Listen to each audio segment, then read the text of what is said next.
that I clearly don't trust women enough to make choices to control their own body. And my response is, I do trust women enough to control when they allow a man to ejaculate so inside of them and to control that intake of semen. So that may be inflammatory, but I think as a legislature, we have the responsibility to create a legal framework that is friendly in supporting rights.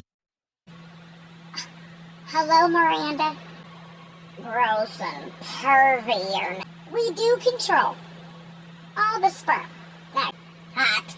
There is a little nozzle right underneath the testicle sac on the left side. If you adjust it too low, your kids could be short. Too high. You might have a basketball player, National Basketball League, and NBA Association.